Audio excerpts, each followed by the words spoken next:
미국이 한국을 비롯한 동맹국들과 신바세나르 체제를 구성해서 중국 옥죄기에 나서자 중국이 미국의 국채 매각 규모를 더 늘리기 시작했습니다. 한때는 1조 3천억 달러가 넘던 미국 국채 보유가 이제는 어느덧 1조 달러 밑으로 줄어든 것으로 확인됐는데요. 우리의 경우에는 국가 채무 이자 부담을 늘려 한국 경제의 아킬레스건이죠. 이 국가부도 위험을 부추긴다는 음모까지 나오고 있습니다. 오늘은 이 문제에 대해 알아보겠습니다. 도움 말씀에 한국경제신문의 한상춘 논설위원 나와 있습니다. 안녕하십니까? 네, 안녕하십니까?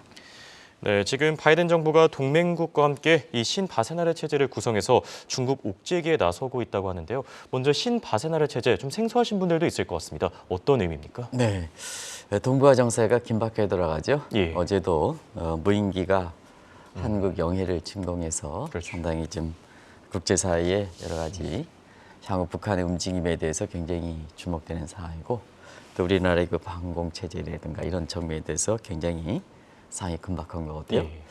그리고 전체적으로 동북아에 영향력 있는 미국과 중국 사이는 사실 그 일전에 한번 말씀드렸으면 이런 것이 문제가 될 것이다 하는 측면에서 바세나르 체제에 대해서 말씀드렸는데요. 예.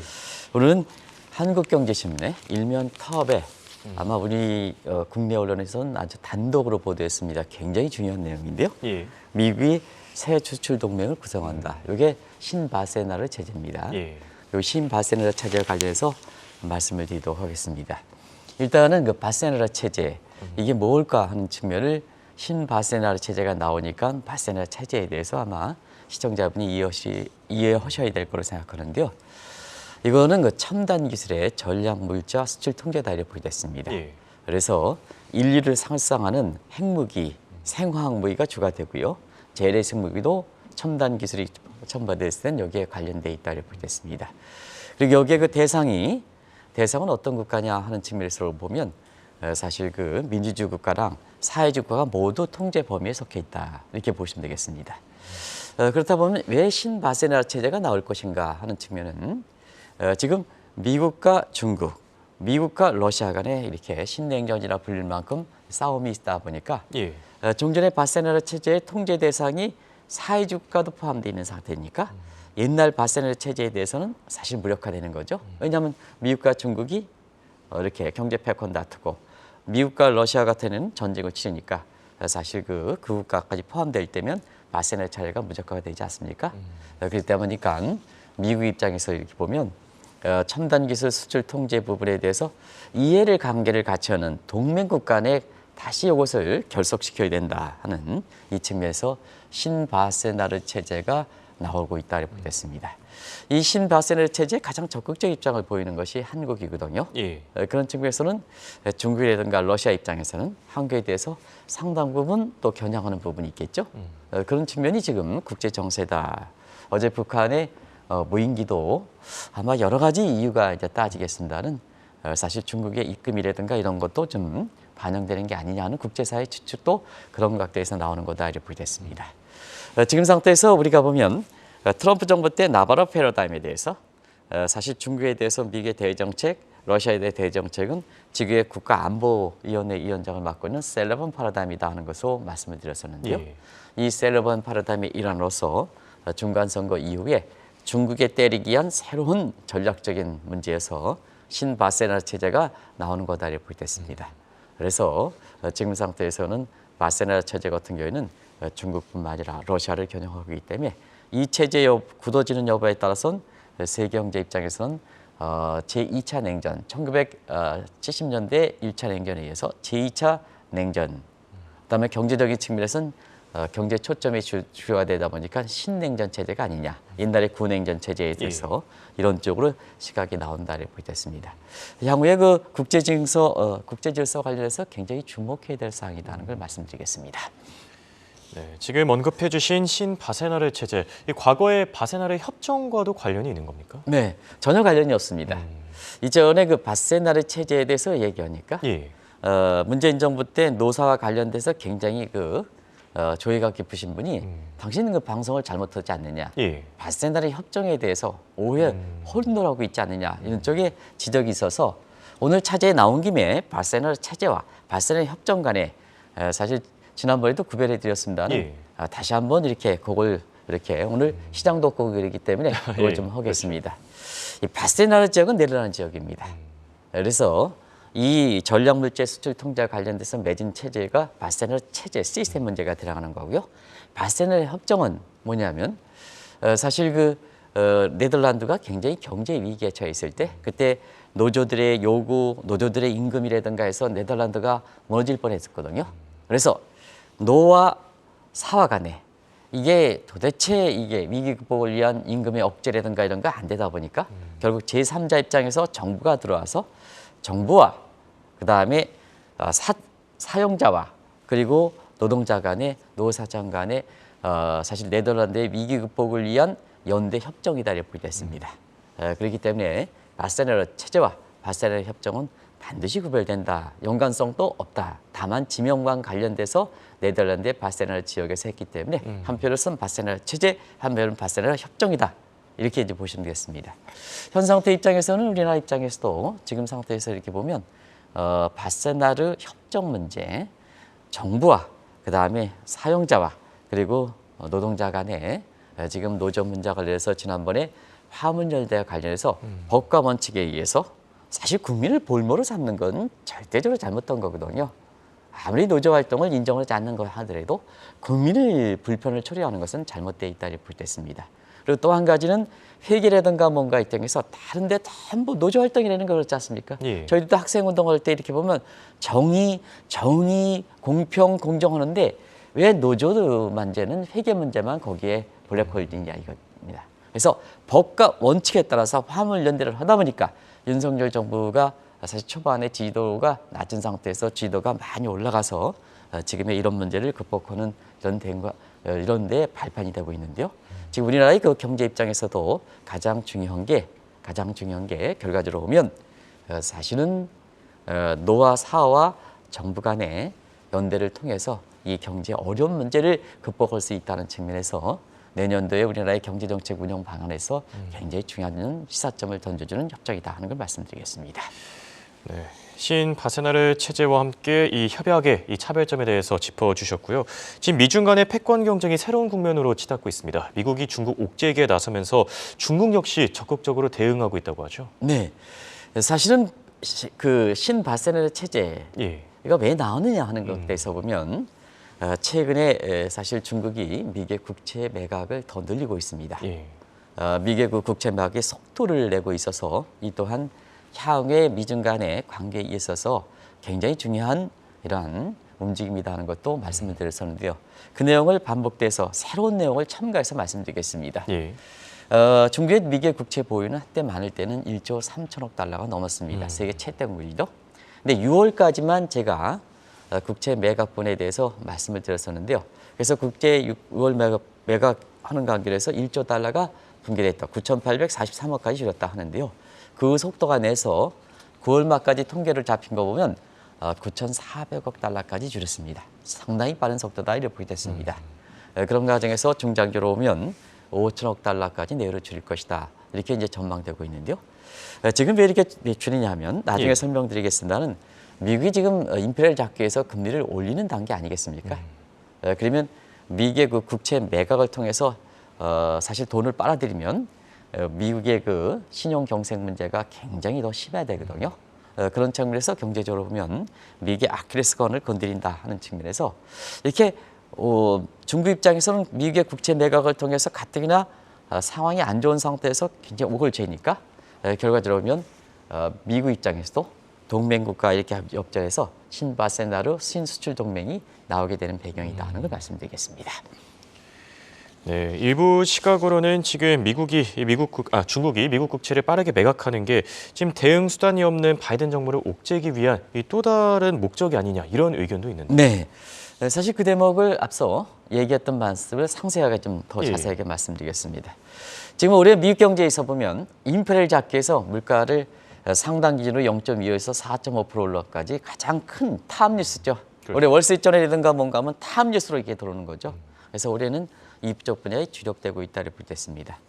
근데 자 지금 상태에서는 미국의 기준금리 이상으로 시장금리가 굉장히 많이 올라갈 수 있는 가능성이 제기됐던 것은 뭐냐면 결과적으로 보면 중국의 미국의 국채 매각 부분이었었거든요. 그러다 보니까 시장 금리가 올라가다 보니까 지난 그 9월 말 같은 경우는 4.2%까지 올라갔습니다. 4.2%까지 하니까 미국도 지금 또 하나의 그 관건이 올해 캘린더 이어상의 12월 말을 앞두고 연방부채 상환 한도를 좀 꽉 찬 상태거든요. 예. 연방부채 상환을 꽉 타는데 공화당이 움켜쥐고 있습니다. 지금 중간 선거에서 하원에 달성됐기 때문에 꼭 움켜쥐고 있는데 예. 바이든 정부 입장에서는 중국의 국채 매각 통해서 미국의 국채 금리가 올라가지 않습니까? 미국의 국채 금리가 올라가면 원리금 상환 부담이 증가하는 상태에서 바이든 정부를 옥죄기에 나서는 거다 이렇게 됐습니다. 그리고 또 한 가지는 사실은 미국의 그 금리를 인상하는 과정에서 의도치 않는 유로 강세 달러 강세 부분이 있거든요. 예. 달러 강세 부분이다 보니까 결과적으로 보면 미국 입장에서는 사실은 수입 물가를 잡은 측면이 있지만 다른 한편에서는 수출을 좀 둔화시켜서 경기를 더 어렵게 하는 측면이거든요. 그러니까 바이든 정부 입장에서는 디폴트에 대한 우려 증대시켜. 그다음에 가뜩이나 국민 입장에서는 가장 큰 관심이 있는 경기 침체에 대한 우려를 더 심화시켜. 누가? 중국이 하는 측면이거든요. 예. 그래서 지금 같은 상황이 어려운 시기에 중국이 미국의 국채 매각을 통해서 바이든 정부도 옥죄다. 근데 지금 상태에서 미국에서 보면 공화당은 어떤 입장을 취했을까 하는 측면에서는 트럼프야 기사가 나오고 있지만 하원에서 다수당을 찾고 있는 공화당 입장에서는 이 문제에 대해서 굉장히 이해를 같이 하지 않는다. 2023년 대선이라든가. 그래서 공화당이 이렇게 방관자 입장이거든요. 예. 그것이 지금 미국 내에서 감지되는 분위기다는 걸 말씀드리겠습니다. 여기서 문제는 지금 이런 중국의 대응 조치가 과연 효과가 있냐는 것인데 시장에서는 효과가 굉장히 크다고 평가하고 있습니다. 지금 세계에서 가장 돈이 풍부한 미국의 국채 시장조차 이 신용경색 현상이 심해지고 있지 않습니까? 네, 지금 미국의 자금 시장 보면 시장 금리는 좀 떨어집니다. 예. 왜냐하면 시장 금리가 떨어지는 이유는 피벗에 대한 기대입니다. 그래서 물가가 잡히고 있죠. 우리가 보면 소비자 물가 상승 이론부터는 6월부터 잡히기 시작해서 마지막으로 발표되고 있는 게 11월 달인데요. 7.1%까지 잡혔습니다. 9.1에서 7.1로 잡혔습니다. 5개월 만에. 그리고 거기와 관련된 PCE 물가라든가 기대 심리라든가 이런 것도 지금 다 잡히고 있죠. 잡히고 있는데 사실은 금리적인 측면에서는 물가 안정을 반영해서 잡히고 있는데 자금 시장만큼은 더 경색되고 있습니다. 자금 시장만큼은. 예. 그래서 피봇의 문제에 대해서는 좀 다른 방향으로 전환돼야 된다 하는 입장을 이렇게 되는 거거든요. 그러면 이제 지금의 미국에서 보면 금리 사이드는 잡히고 있는데 안정을 찾고 있는데 자금 시장은 더 경색되는 이유가 뭘까 하는 측면에서 이렇게 보면 결과적으로 보면 사실 두 가지 측면이 있지 않냐 생각합니다. 기준금리가 이렇게 올라가면 현금이 있는 사람들은 현금 움켜쥐게 나서거든요. 예. 그래서 우리가 그렇지 않습니까? 우리나라도 그 기준금리가 올라가다 보니까 예금금리가 올라갔죠. 지금 예금금리가 6%대까지 가니까 돈 있는 사람들 보면 주식 투자하고 채권 투자하면 불확실하죠. 그죠? 불확실하지 않습니까? 예, 그렇죠. 근데 시장금리 딱 해서 예금금리가 6% 올라가면 걷다 놓으면 6%딱 주니까 얼마나 좋습니까? 그죠? 그래서 보니까 한국의 시중은행에 있잖아요. 기준금리 올라간과 함께 지금 앉아서 은행들이 앉아서 130조 이상 들어온다는 거 아니겠습니까? 앉아서. 예. 불확실한 주식 채권보다는 이게 낫다는 거죠. 부동산 떨어지고 있으니까. 그것 똑같은 현상입니다. 미국도 마찬가지로 그래 인플레 잡기 위해서 기준금 올려 그러다 보니까 현금을 많이 갖고 있는 사람들이 그냥 앉아서 이자 이렇게 재테크하기 위해서 은행에 미국은 이제 인베스트뱅크가 있습니다. 커머셜 뱅크도 있긴 합니다. 지방은행에서. 예. 그냥 지방은행이 자금 러시아니까 시장의 신용 경색은 더 심해지는 거죠. 이런 상태에서 중국이 미국의 국채를 더 팔아서 중국으로 자금 가져가지 않습니까? 예. 그럼 신용 경색이 더 심해지죠. 그런 지표들이 아시겠습니다는 마켓 뎁스 해서 시장 심도 지수다 이렇게 보겠습니다. 지금 미국의 그 자금 시장에서는 돈줄이 얼마큼 막히냐 하면 예. 지난 10월 이후에서 보면 지금 하루에 2만 달러 선이 붕괴했다. 2억 달러 선이 붕괴했다 그럽니다. 이게 한참 많을 때는 10억 달러 이상 돌아갔던 이런 문제인데요. 아주 5분의 1수 쫙 마르고 있죠. 오히려 코로나 직후인 2020년 3월 달이 이 마켓 델스가 가장 이렇게 안 좋은 때인데요. 그때보다 더 안 좋은 것이 지금이다 이렇게 됐습니다. 이런 상태에서 바이든 정부 입장에서는 굉장히 이렇게 그 부담을 가질 수밖에 없죠. 그러다 보니까 새로운 형태로 중국의 옥죄기에 나서고 있는 이런 형태다 이렇게 보겠습니다. 그런 과정에서 최근에 보면 대만과 관련돼서도 사실 미국 입장에서는 거기에 군사기지를 뭐 이렇게 기지한다 하는 것이 이제 홍익호랑 이해인 캐스터랑 같이 읽은 상태에서 그러다 보니까 최근에 미국과 중국과에서 중간선거의 대땅트 분위기여서 지금은 다시 중국이 대만을 가지고 시위 이렇게 하는 항공하는 이런 것이 최근에 한반도 내에서 어제 무인 기가 이렇게 오는 이런 것과 맥이 같이 하지 않느냐 하는 측면에서 최근에 동북아 정세에서 상당 부분 이렇게 좀 심각하게 돌아간다 이렇게 보게 됐습니다.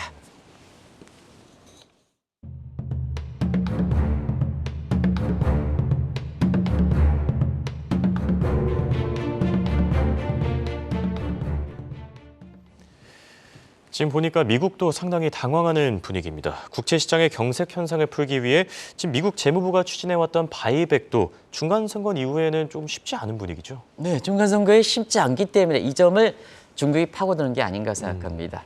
아시겠습니다만 미국이 3월부터 금리를 올렸죠. 굉장히 빠른 속도로 올랐죠. 빠른 속도로 올라오면 현금 움켜쥐기가 심하다는 얘기입니다. 그런 과정에서 사실 미국의 정책에서 보면 이 fallacy of composition이라 일전에 한번 말씀드렸습니다는 매크로 사이드와 마이크로 사이드의 정책이 서로 맞지 않는 겁니다. 지금 매크로 사이드는 아시겠습니다는 인플레를 잡기 위해서 금리를 계속해서 올려왔죠. 근데 현금 움켜쥐다 보니까 자금의 경색 현상이 심해져. 자금의 경색 현상이 보니까 결국은 자금의 경색 현상이 심하면요. 저기 금리 인상에 따라서 인플레를 잡히는 것도 경기 침체 문제라든가 이런 게 부작용이 많이 나올 수밖에 없죠. 그리고 자금의 경색 현상이 시중에 돈이 들어가지 않으면 밑에 사람들, 위에 사람보다 밑에 사람이 버티기가 힘든 거죠. 그런 것이 이제 중간선거 전에 민주당의 경우에 따라서는 상당히 어려워질 것이다 하는 측면에서 실질적으로 보면 중간선거 때 국민을 대표하는 하원 같은 경우에는 결과적으로 보면 공화당에 넘겨주는 꼴이 됐었던 거죠. 근데 이 문제를 풀어가기 위해서 fallacy of composition에서 미 재무부 입장에서는 자, 신용경색이니까 바이백해서 국채를 사들여서 오히려 돈을 풀었죠. 그러면 시청자 여러분께서는 야, 미국의 통화정책에서는 물가를 잡기 위해서 금리를 올리는데 재무부 또 하나의 경제정책의 추진에 위해서는 거기서는 바이백해서 돈을 풀어? 뭐 하는 거냐 도대체. 이런 오해가 나왔었던 거죠. 그 배경이 바로 그런 측면이다 이렇게 보겠습니다. 그래서 시중의 자금질이 많아지는 현상을 이렇게 줄어들어야 경기 침체 우려가 좀 줄어들면서 결과적으로 보면 밑에 계층들이 자금이 이렇게 꽉 하는 상태에서 고통을 줄일 수 있다. 그래야지 중간선거 치를 수 있지 않습니까? 근데 사실상 페드 입장에서도 부담이 있는 거죠. 물가를 잡기 위해서 금리를 저렇게 올려나가는데 만약에 경기 침체 우려가 되면 자 1930년대의 것처럼 물가를 잡기 위해서 경기를 어렵게 하는 이렇게 에클스 실수, 제2의 그 에클스에 해당되는 파월의 실수를 저지를 수 있다 해서 페드 입장에서도 굉장히 부담이 됐던 거죠. 근데 이제 문제는 이 부분이 중간선거에 어렵게 됐다는 얘기입니다.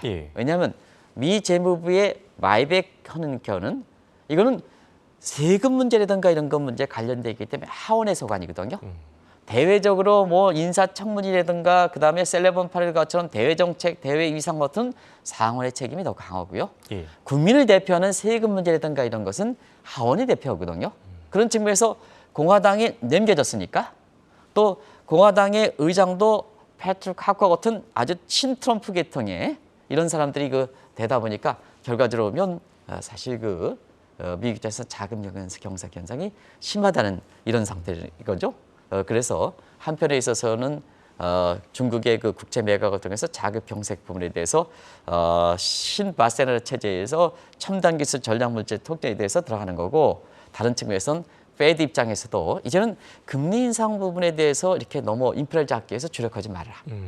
자, 바이백 해서 신용 경색을 풀 수 없으니까 이 부분에 공화당이 딱 틀어맞아, 그죠? 풀 수 없으니까 다른 쪽으로 가야 되는 게 아니냐 하는 이런 쪽의 정책 사인이 나오는 것도 바로 지금 같은 상황에서 이렇게 한 일전에서 한 번 이 문제는 피보세 문제에 대해서 자꾸 금리 인상 속도만 조절하는 게 아니다 하는 것을 말씀드렸었는데 우리 전문가라는 사람들이 전부 금리 인상 속도만 조절하는 거로 생각하는 말이에요. 홍익호도 아마 그런 시각이 많았었죠. 근데 지금부터는 미국의 피벗에 대해서 정책 사안이 어떤 쪽으로 변경될 것이냐 하는 것을 같이 한번 풀어보도록 하겠습니다. 말씀하신 대로 피벗의 방향성에 대해서 그동안 수차례 진단을 해주셨습니다. 금리 인상에 집착할 필요가 없다. 금리 인상뿐만 아니라 다양한 방법들이 있다. 어떤 방향으로 바뀌어야 됩니까? 네, 피벗은 왜 이렇게 금리 인상 속도 조절이라든가 금리 인하만 생각합니까? 예. 피벗은 통화 정책의 방향 전환입니다. 통화 정책의 방향 전환, 물가를 잡기 위해서 미국의 페드가 금리만 올렸느냐? 그렇지 않습니다. 금리만 올리는 게 아니고 다른 한편에서는 중앙은행 정책이라는 것은 정책 목표를 달성해 3편은 기준금리를 변경하는 정책과 함께 두 번째는 뭐냐? 오픈 마켓 오퍼레이션에서 사실상 공개 시장 조작해서 예를 들어서 저 인프레가 있어 하면 이번에 그 6월 달에 QT와 마찬가지로 475억 잡아들여 9월 달에 950억 잡아들여 국채를 매각하지 않습니까? 예. 그러면 시중 유동성이 들어오지 않습니까? 인프레를 잡기 위한. 그래서 기준금리 변경과 함께 시중 유동성을 공급하는 정책이 이렇게 된 거거든요. 또 한 가지는 자, 통화 정책에 있어서는 인플레 타겟팅 수준을 2%에서 4% 오르는 것도 그것도 피벗이거든요. 예, 그렇죠. 인플레 타겟팅을 2에서 4% 올리면 어떻게 되겠습니까? 물가가 지금 7% 이런 상태에서 2%까지 내리려면 아주 강도 있게 금리를 인상을 해야죠. 근데 4%까지 쭉 올리면 조금만 하면 되죠. 이것도 피벗이다 이렇게 보겠습니다. 그런 과정에서 지금 그 시중에 물가는 잡힌 상태에서 시중의 자금 경색이 이렇게 심하다 보니까 자, 지금 상태에서는 피벗의 내용을 좀 바꿔야 되지 않느냐. 그런 상태에서 금리 인상 속도 조절이 아니라 QT를 좀 축소하거나 그다음에 QT를 중단하거나 인플레 타겟팅 수준을 좀 올리거나 이런 쪽으로 가야 되지 않느냐 이렇게 보고 있습니다. 그런 과정에서 이제 오늘이 20 뭐 이렇게 보니까 27일이죠. 예. 이제 내일 모레 하면 올해 장도 끝나는 것 같아요. 그래서 내년도에 통화정책과 관련해서 한편에 있어서는 내년에 통화정책 관련해서 페드 인사들이 많이 교체되거든요. 그러니까 내년에 교체되는 사람은 일단 올해 들어서 가장 인플레에 대해서 매파적이고 금리 인상에 대해서 가장 강도 있게 올리겠다는 사람이 홍익구 누구였습니까? FOMC 멤버 중에. 블러드였습니까? 예. 그 블러드 사람이 인플레에 대해서 강한 매파하고 최고 금리를 7%까지 올리겠다 해서 전반적으로 페드의 분위기를 잡혔던 그 사람이 내년에 없어집니다. 주식 투자하시는 분들 굉장히 박수를 쳐야 되는 거 아니겠습니까? 그래서 순번제 교체합니다. 그리고 내년도에는 페드 보드 멤버, 그 보드 멤버는 이제 금리를 결정하는 사람들이거든요. 예. 보드 멤버 중에서 지방에 강한 매파에 있는 사람들이 전부 교체가 됩니다. 전부 교체가 됩니다. 비둘기파 내지는 중도파의 성향으로 교체됩니다. 그런 과정에서 금리 인상의 속도 문제는 좀 조절뿐만 아니라 내년도에 금리 인하 쪽으로 가는 게 아니냐 하는 쪽의 시각들이 강하게 잡혀 있다. 증시 측면에서는 플러스가 되는 겁니다. 예. 그리고 사실 지금의 경색 현상을 풀기 위해서는 QT 문제도 950억을 지금 국채 매각을 통해서 중국과 마찬가지로 페드 입장에서 매각을 통해서 자금을 빨아들이는데요. 경색이 현상이 심하죠. 요거 좀 풀어달라. 그래서 중단해달라. 어느 쪽으로 가는 거죠. 다른 한편에서는 인플레 타겟팅 선을 좀 올리자 하는 이런 쪽이 되는 거죠. 그다음이니까 최근에 이제 오늘 저도 이제 사실 굉장히 잘 인기가 있는 홍앵커랑 이엔 캐스터 간에 오늘 이렇게 사실 외신을 정리하는 그 방송을 예. 제 방송 직전에 이렇게 얘기해서 예. 저도 뭐 시청률이든가 뭔가 이런 얘기해서 좀 오늘 장이었기 때문에 이렇게 해서 혜택을 받습니다. 오늘 그 장이 없어서 다시 반을 시작하시더라고요. 예. 이게 상당히 좋은 내용인데요. 음. 거기에 있는 내용들을 보면 내년도 관련해서 사실 여러 가지 내용인데요. 주가 전망 관련해서 종전과 달리 굉장히 좀 낙관적인 시각을 좀 많이 얘기했죠 오늘. 제가 유심히 이렇게 봤는데요. 예. 낙관적인 시각을 얘기하고 그 다음에 우리나라의 이렇게 증시 붕괴론 9월 달에 4분기 안 돼, 4분기 넘어 그러면 내년 1분기 증시 붕괴론 하다가 사실 최근에는 그 교수께서 주식을 사라는 쪽으로 이렇게 방송을 바꿨다 그러더라고요. 예. 아무튼 간에 내년도에는 이런 각도에서 증시가 붕괴론자들이 얘기하는 것처럼 그렇게 이렇게 어렵지는 않을 것이지 않느냐 하는 이런 시각도 상당 부분 많이 나오고 있다를 보게 됐습니다. 그런 과정에서 어제 우리나라 리서치 능력에서는 비교적 뛰어난 이렇게 예. 것이 신한증권이 아닌가. 거기 이제 평가를 보면 환경 비즈니스라든가 이런 데서 평가를 보면 굉장히 몇 년 동안 리서치 능력이 굉장히 뛰어난 걸 이렇게 보는데요. 내년도에는 한국의 코스피가 한 20% 이상 올라갈 수 있을 것이다 하는. 그래서 전반적으로 그게 수치적으로는 뭐 시청자분한테 굉장히 중요한 사실은 아니고요. 전반적으로 분위기가 9월 달에 증시 붕괴론, 제2의 외환 위기론, 더 큰 위기가 온다. 어떤 사람은 또 그레이트 뭐 리세션까지 얘기하는 분이 있어요. 유튜브 클릭수나 하락하는데 최근의 분위기를 이렇게 보면은 상당 부분 좀 좋은 쪽으로 이렇게 바뀌고 있는 이런 분위기. 그 분위기만 시청자분이 눈여겨보실 필요가 있다는 걸 말씀드리겠습니다. 페드 내에서도 그런 쪽이 지금 분위기가 되다 보니까 내년도에 S&P 전망이라든가 이런 부분은 상당히 극단적인 9월달 전망에서 많은 부분은 상향 조정 쪽으로 가는 거다. 이렇게 볼 수가 있습니다. 여기에 짚어봐야 될 또 다른 문제점이 지금 바이든 정부가 중국의 국채 매각에 대응해서 만약에 중국 국채를 상환하지 않을 경우에 역으로 중국이 국가 부도에 처할 것이다. 이런 평가는 어떻게 생각하십니까? 네, 중국이 밀리지 않죠.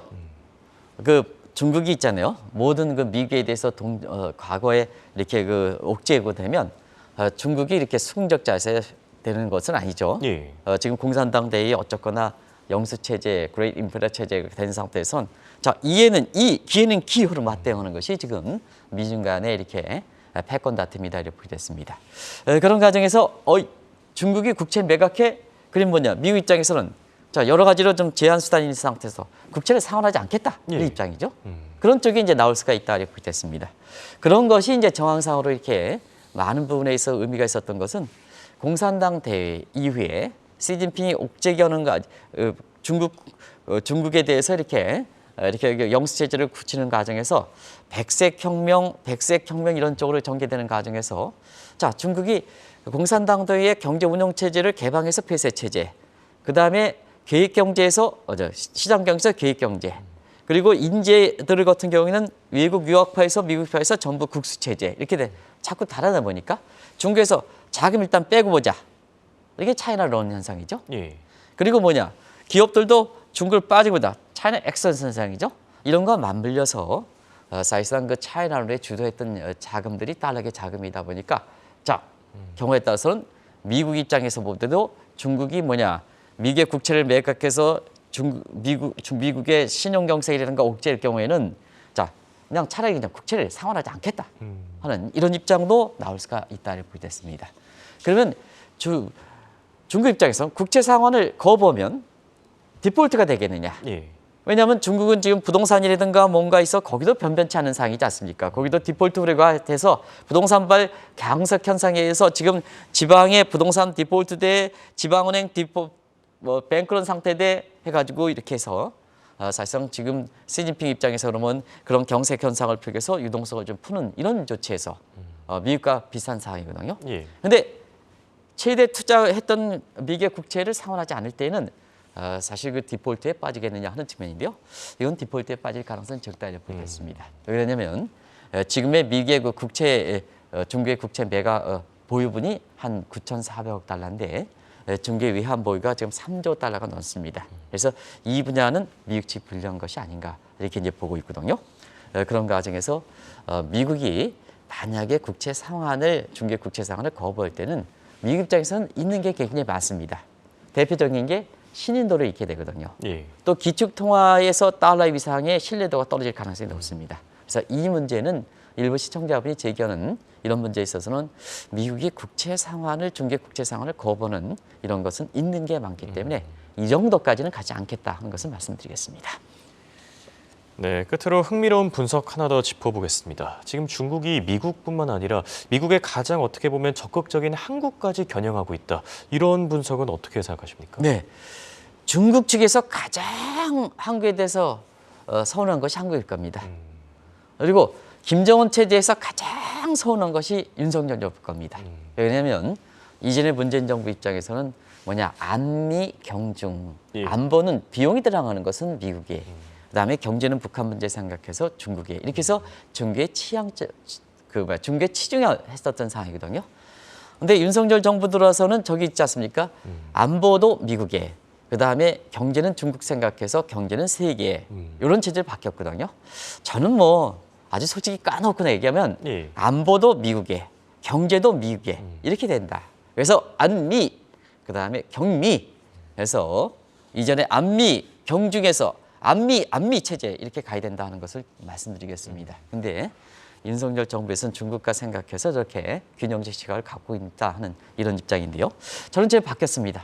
그러다 보니까 자, 중국 입장에서는 그동안 문재인 정부 입장에서는 경제를 우리 쪽에, 북한 입장에서 뭐 여러 가지 지원도 했고 뭐 하는 체제에서 갑작스럽게 윤석열 정부에서 이쪽으로 미국 쪽으로 편향되고, 이번에 신바세널 협정에서 미국 입장에서는 동맹체제에서 바세널 체제 갈 때 가장 핵심적 포인트가 한국이 되고 있지 않습니까? 예. 그러다 보니까 이렇게 중국 입장에서도 미국의 국채 매각이 한국의 국가 채무 디폴트 위험을 증대시키는 거다 하는, 그것도 겨냥한 것이 있지 않느냐 하는 시각의 국제 시각이 있다고 보겠습니다. 왜 그럴까 하는 측면에서는 3대 평가사들이 한국에 대해서 국가 채무 증가 속도에 대해서 굉장히 이렇게 우려하는 시각들이 많아졌죠, 이제는. 예. 그런 과정에서 보면 미국의 국채 매각하면 미국의 금리 올라가죠. 자, 국채 매각하면 바운드 프라이스, 채권 가격이 떨어지지만 미국의 금리 올라가죠. 그럼 두 가지 측면. 한국은 달러 표시 채권이죠. 예. 달러 표시 채권에 대해서 자, 미국의 금리가 올라가니까 한국의 원리금 상환 부담이 증가하죠. 또 한 가지는 미국과의 금리 차가 벌어지죠. 벌어지다 보니까 한국의 외자 자금 이탈 차원에서 우리 금리도 올리니까 우리 내부적으로 발행했던 채권에 대한 금리도 올라가죠. 그래서 한국도 겨냥한 측면이 있다. 여기에 미국의 금리가 올라가면 원달러도 올라가죠. 그러면 달러 표시 부분에 대해서 환차손이 발생하죠. 예. 이 부분요. 그래서 지금 상태에서 이 문제가 굉장히 중요한 문제다 이렇게 볼 때 있습니다. 그런데 이런 각도에서 이렇게 보면 이번에 정기국회에서 제발 재정주치 관련해서 법제가 필요하다 하는데요. 이게 민주당의 반대로 안 됐습니다. 그런데 만약에 민주당이 나중에 이렇게 정권을 잡을 때는 두고두고 이화산 두고두고 사실 이번에 법제화 반대하는 부분에 대해서는 이렇게 후회 소리가 될 겁니다. 누가? 민주당 내에서. 그래서 이번만큼은 이렇게 심각할 때 재정정책의 법제를 반드시 통과시켜야 되는 것이 그거든요. 그래서 민주당 의원도 국제사회가 어떻게 전개되는지 이걸 정확히 알아야 나중에 본인 자신이 장할 수 있는 재정준칙 문제에 대해서 이번에 풀어놨으면 국제사회에 돌아가는 문제에 대해서 미리 예배할 수 있다. 국민의 박수 쳐. 그러면 정권을 재창출할 수 있는 기회가 많지 않습니까? 그래서 국회의원분들도 제발 국제정세가 어떻게 돌아가는지 이걸 좀 아실 필요가 있다. 그래서 한국경제신문에 오늘 단독으로 했던 예. 이 신바세나르 체제, 이게 단독으로 했는데요. 이 단독의 글이 주는 시사점이 굉장히 크다는 것을 국회의원분들 야당 국회의원들 꼭 좀 이해하실 필요가 있다는 걸 말씀드리겠습니다. 지금까지 도움 말씀에 한국경제신문의 한상춘 논설위원이었습니다. 대단히 고맙습니다. 네, 고맙습니다.